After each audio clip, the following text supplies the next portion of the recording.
अगर परमादेश का संविच्छेद किया जाए तो क्या होगा? परम परम धन आदेश। परम धन आदेश। परम माने क्या होता है? आवश्यक है, बहुत वेरी वेरी आवश्यक है।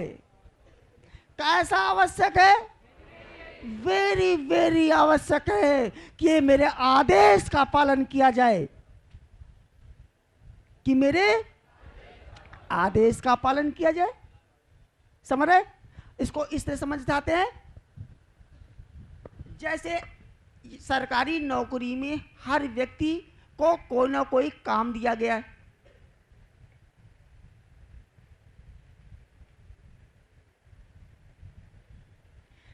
कहां देख रहे हो? इधर देखो। क्या परेशानी?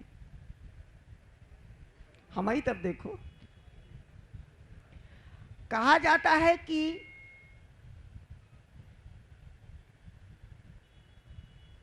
हर व्यक्ति को कोई ना कोई काम है,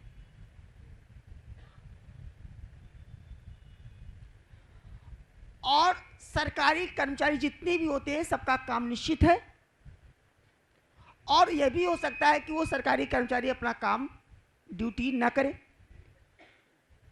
जैसे डीएम साहब हैं, आईएएस तो बन गए, पहले खूब तपस्या किया तभी आईएएस बने। लेकिन आईएएस बनने के बाद जहां वो पोस्टेड हुए, उसके बाद नई नई उनकी शादी हुई, तो अपनी बीवी को लेकर सारा दिन घुमाते थे। वो कलेक्ट्रिक कचहरी जाते ही नहीं थे। तो डीएम साहब के जितने दस्तखत होने बाकी थे सब काम रुक जाए, और सारी पब्लिक परेशान, डीएम साहब मस्त, पब्लिक पस्त। पब्लिक पस्त, डीएम साहब मस्त बीबी के साथ। डीएम साहब बीबी के साथ मस्त, पब्लिक अपने आप से पस्त, डीएम से पस्त। कंडीशन समझ में आई? और चूंकि डीएम है, उनसे बड़ा अधिकारी कोई नहीं जिले में। किसकी औकात है जो डीएम साहब के खिलाफ बोल सके, कर सके? कोई क्या औकात नहीं। पूरी पब्लिक कलेक्ट्री कचहरी में जमा, सारे काम रुके, दस्तखत बिना।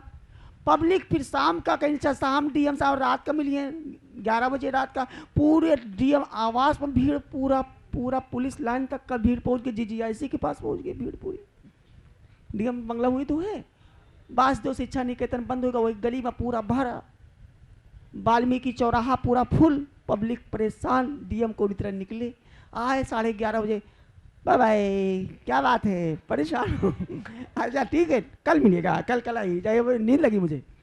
पब्लिक डीएम का आदेश सबको चला गया, और पब्लिक फिर आए 11:30 बजे रात, हमें यार तुम लोग खलल डालते हो, चलो जाओ। भैया यही तरह से पब्लिक पस्त, डीएम मस्त, पब्लिक पस्त, डीएम मस्त, पब्लिक पस्त, डीएम मस्त, पब्लिक पस्त, डीएम मस्त, पब्लिक पस्त, डीएम मस्त, पब्लिक पस्त, डीएम मस्त। तो भैया क्या है, अपने जो उनको अधिक काम दिया गया वो काम हो रहा, तो सारी एक दो हो तो काम चल जाए, पूरी पब्लिक कहां भागेगी? न्यायालय कि हमारा सारा काम रुका, डीएम साहब मस्त, हम हैं बस, कुछ करो। तब जैसे ही मामला कोर्ट जाएगा कि डीएम साहब अपने कर्तव्यों का निर्वहन नहीं कर रहे हैं, डीएम साहब अपने कर्तव्यों का पालन नहीं कर रहे हैं, आई लव यू, डीएम साहब अपने कर्तव्यों का पालन नहीं कर रहे हैं, डीएम साहब अपने काम नहीं कर रहे हैं, वो तो दूसरा काम कर रहे हैं। बट दिस इधर सुन।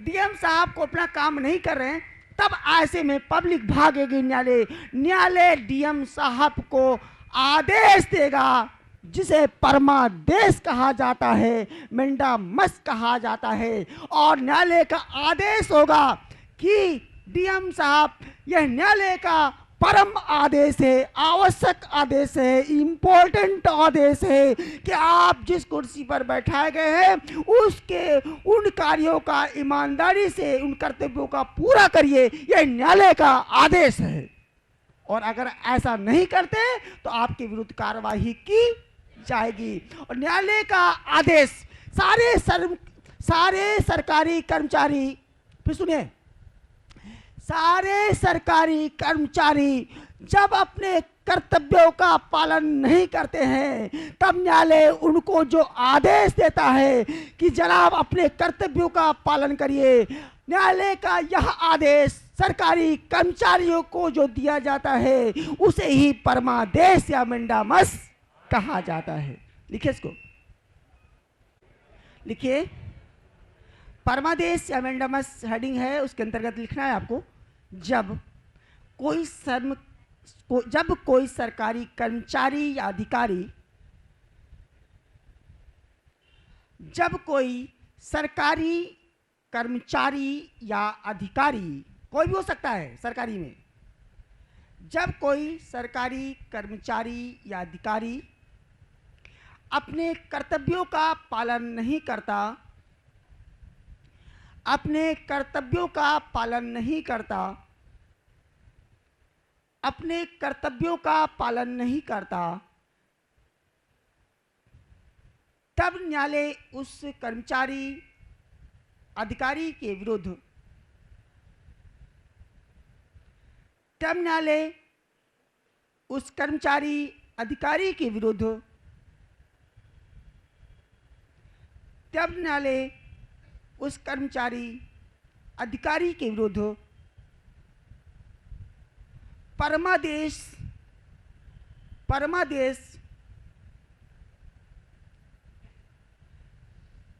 नाम का रिट जारी करती है। परमादेश नाम का रिट जारी करती है,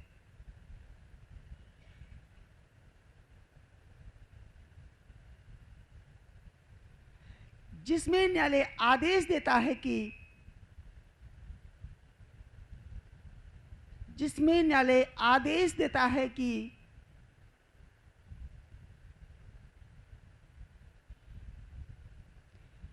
तुम अपने कर्तव्यों का पालन करो, कि तुम अपने कर्तव्यों का पालन करो,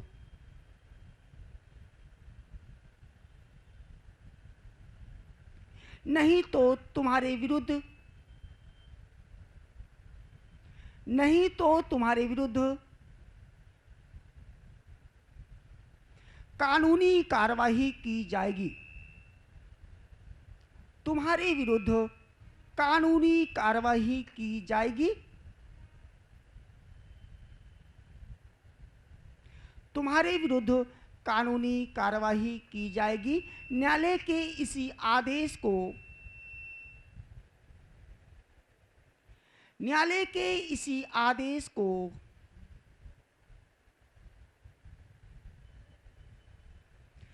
परमादेश या मेंडामस कहा जाता है।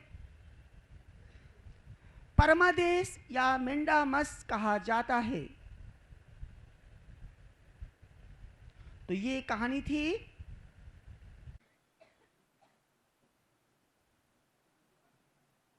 इसको अंग्रेजी में क्या कहते हैं? Quito, QUTO, Quito. Warranto,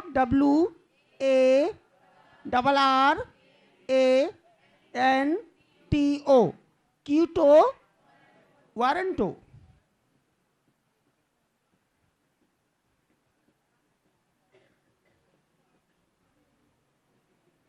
Quito warranto लिख लिया। Quito warranto.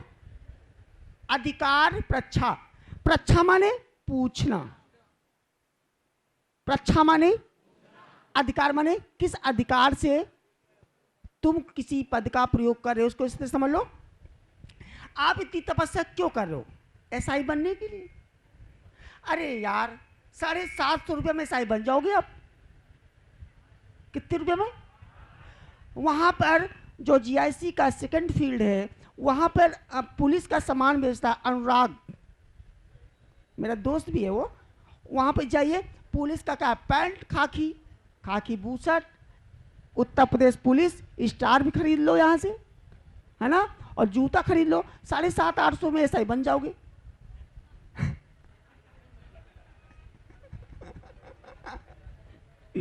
फर्जी यहाँ पर आप तपस्या कर रहे हो, सुबह से आए हो 5 बजे जाओगे।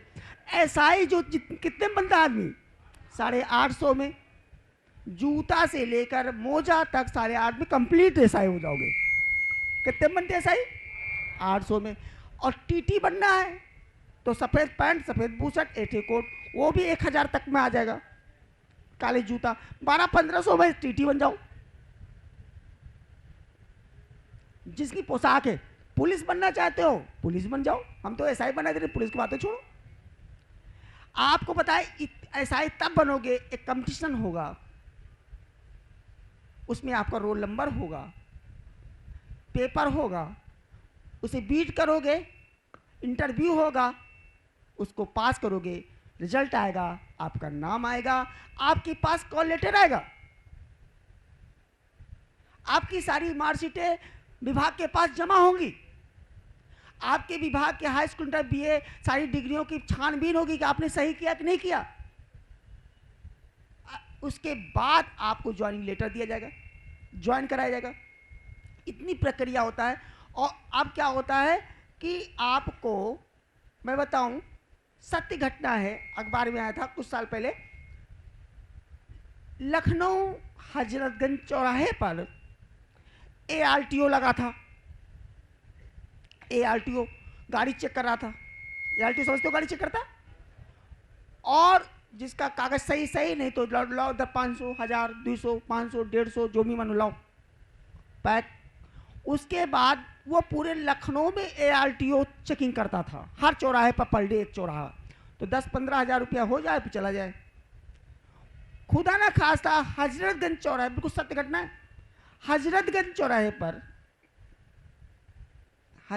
चौराहे पर क्या हुआ कि जो रियल एआरटीओ था वो भी वहीं पहुंच गया, उसने भी चेकिंग शुरू कर दी। तो जो पहले से जो झूठा था जो चेक कर रहा था वो एआरटीओ नहीं था, चेक कर रहा था, और असली वाला भी वहीं चला गया। उसने कहा रे क्या बात है, आप कौन?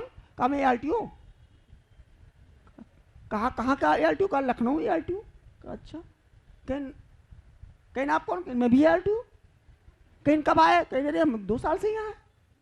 कहना अच्छा, क्या रे हम तो जो सही वाला वो कहेगा या क्या का मतलब, एरिया हमको मिला यार, चेक ही कर रहे हैं, और ज्वाइन हमने वहाँ ज्वाइन करके आया ऑफिस में, ये कैसे यार, इनको तो पता ही नहीं हमने। तो वही लग, उसने फोन उठाया, पुलिस आई, पुलिस दोनों बंदों को पकड़कर न्यायालय के सामने प्रस्तुत किया, और दोनों से कहा कि जो ज्वाइनिंग लेटर दिखाओ कि कब आप एआरटीओ बने थे। एआरटीओ मतलब पीसेस कंपटीशन को बीट करना, कब पीसेस बने आप, वो ज्वाइनिंग लेटर दिखाइए। जो सही वाला था उसने दिखाया, साहब इस सन में हमने पीसेस बीट किया, एआरटीओ बनाऊं मैं, दिखाया। और जो झूठा वाला था, जज ने उससे पूछा कि तुम एआरटीओ किस अधिकार से, जज पूछ रहा है, क्या कर रहा, जज क्या कर रहा, पूछ रहा, जज क्या कर रहा है, जज क्या कर रहा है, जज क्या कर रहा है, जज क्या कर रहा है, पूछ रहा है, जज पूछ रहा है कि तुम एआरटीओ का पद का प्रयोग, तुम एआरटीओ के पद का प्रयोग किस अधिकार से कर रहे हो। यही अधिकार परीक्षा है कि तुम एआरटीओ पद का प्रयोग किस अधिकार से कर रहे हो, ये हमें बताओ। जब जज कोई व्यक्ति सरकारी पद पर गलत तरीके से बैठ जावे, तब न्यायालय उससे पूछता है कि तुम इस पद का प्रयोग किस अधिकार से कर रहे हो उसे ही अधिकार प्रच्छा कहते हैं, कीटो वारंटो कहते हैं। यह न्यायालय रिट जो जारी करता है उस गलत व्यक्ति के खिलाफ उसको कहा जाता है अधिकार प्रच्छा या कीटो वारंटो। लिखे इसको, लिखे। जब कोई गलत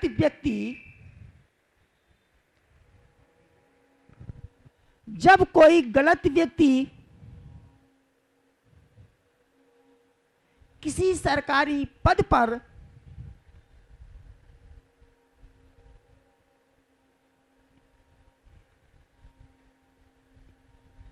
गैर कानूनी ढंग से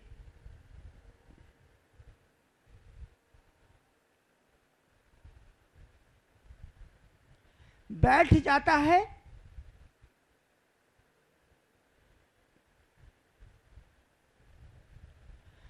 तब न्यायालय उससे पूछता है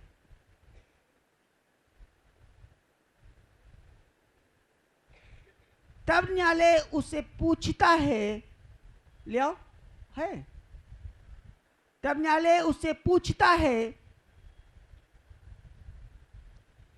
कि तुम इस पद का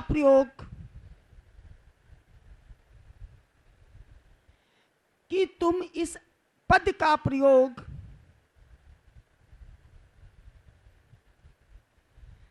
किस अधिकार से कर रहे हो।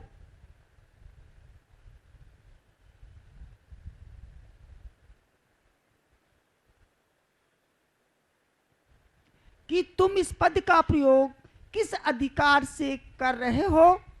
न्यायालय का यह रिट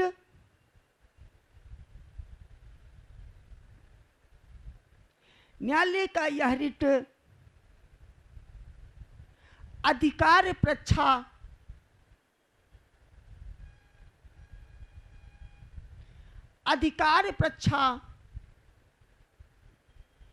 या क्यूटो वारंटो कहलाता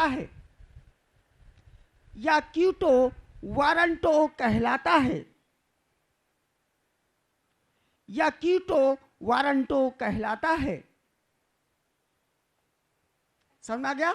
अधिकार प्रच्छा कि तुम इस पद का प्रयोग किस अधिकार से कर रहे हो। 3 हो गए, चौथा क्या है?